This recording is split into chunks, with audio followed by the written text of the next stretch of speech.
Okay, let's talk about books. And she was going for adventures in Dubai, which was really interesting. She has one of the most watched TED Talks of all time. You would be like, what was that? I have no clue what that was. And it's a nice, gentle, on a more nerdy note. It's supposed to be a light, so I'm really looking forward to reading this book because I thrifted. I saw a book with the word Damascus on it. I could not buy it. I think I'm gonna cry my eyes out when I read it. Beside the point, I'm gonna get it over with. I bought a book called Naked Statistics. Many things that you expect and many things that you do not expect. I'm very happy about that. You have the before bed reading, which is supposed to be light, and then you have the nerdy during the day reading. So I've been impulsively buying books for the past couple of months, and this is just me being honest. I picked a few for the sake of this video, so I can show you what the last books that I bought are, and I'm really excited about this. The first one, I don't have it here actually, I lent it to my friend, but it's by the same author that wrote this book. Her name is Sophie Gravia, and this book is called What Happened in Dubai.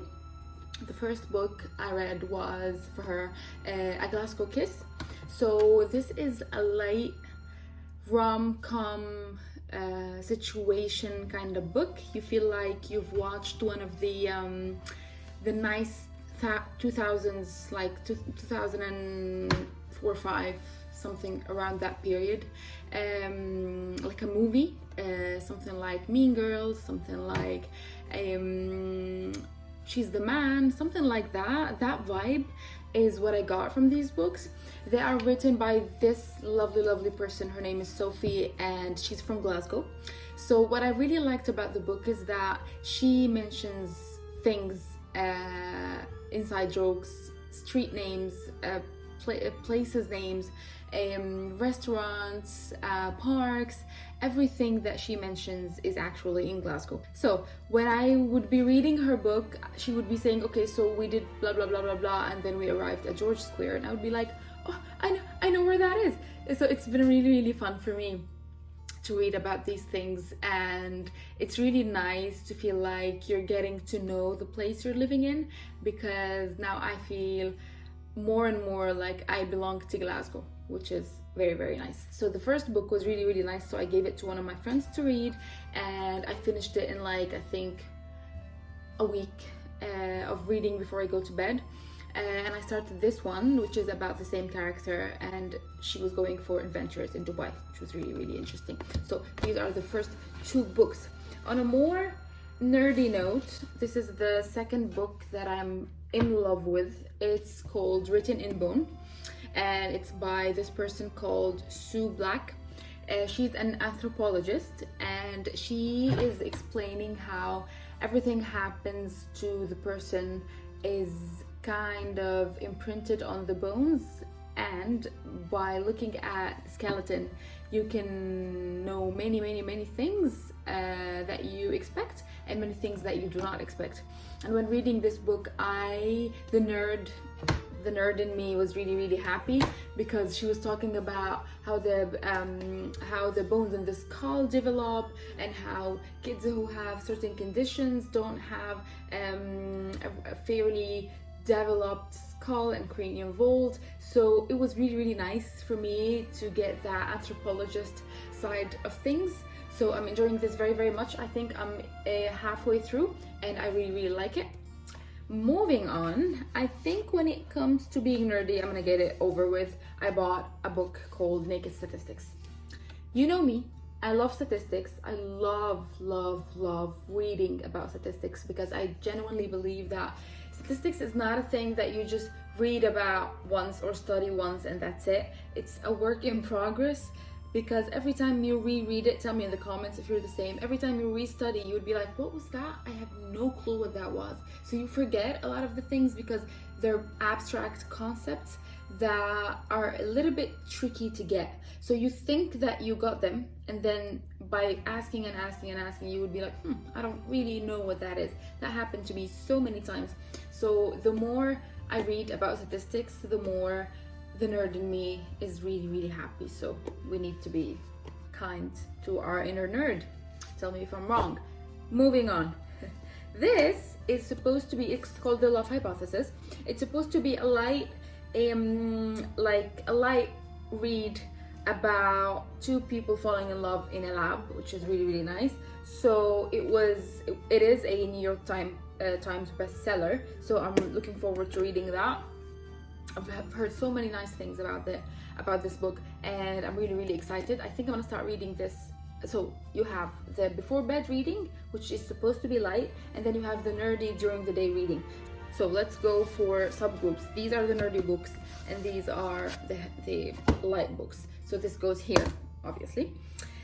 This book is about 10 cities that led the world, and it's a nice, gentle way of studying history.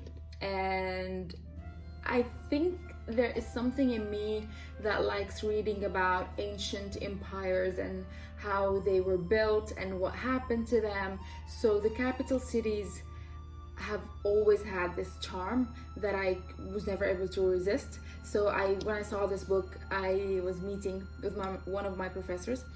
So I bought this book before, and then when we sat together, he was like, that's a very good book. This writer is very, very good. So the writer's name is Paul Strathern, and my professor said that this book is meant to be really, really good because the author is really, really nice. So I gifted them the book, and I got myself another copy of it. So I'm really looking forward to reading this book, because if my professor says it's nice, then it is nice, and that's it. Then again, I saw a book with the word Damascus on it. I could not buy it. I don't know, it can be good, it can be not good, I don't care. This book I could not buy it. So here we go. It's a huge book, but then again, I think I'm gonna cry my eyes out when I read it, but it's absolutely beside the point. This is gonna go, okay, this is serious, but is it light reading? I don't think it's gonna be light reading because I'm gonna cry my eyes out, so I'm gonna put it with the nerdy books. And then we have by my favorite, I think she's one of my favorite like celebrity people. I really like her. Her name is Esther Perel. She has one of the most watched TED Talks of all time. She talks about redefining infidelity. So she discusses things in a really, really nice way, and I'm looking forward to reading this book. I think that was her first book, was it? I'm not too sure. I think she wrote the state of affairs, and then she talked about infidelity in another book, and that was when I was introduced to the TED Talk. She talks about this is the one about rethinking infidelity. Oh, what was that called? Oh, that book was Mating in a Captivity. That was her first book. This is her second book, The State of Affairs, and this is the one about infidelity. Now I got it right. So this is, a lot of the TED Talk is inspired by this book, and because I enjoyed the TED Talk so much, I think this book is gonna be a win. So looking forward to that. What I also got, and I didn't have here, guys, take a look at that. So I thrifted the Game of Thrones books for £2 each. Can you believe that?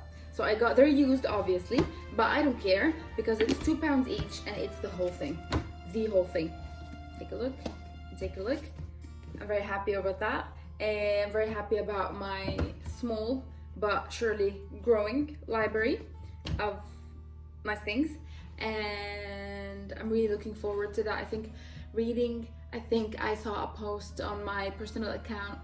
It was 4 years ago, and I said I wish I had time to read. I wish I could. I was in the middle of residency back then, and if you don't know, postgraduate dental school is brutal, so you don't have time to do any of that. Now I have more time and I can read, and honestly I'm super grateful. So these are my books. I'm gonna keep you posted. I'm gonna be always speaking about them. So thank you for watching.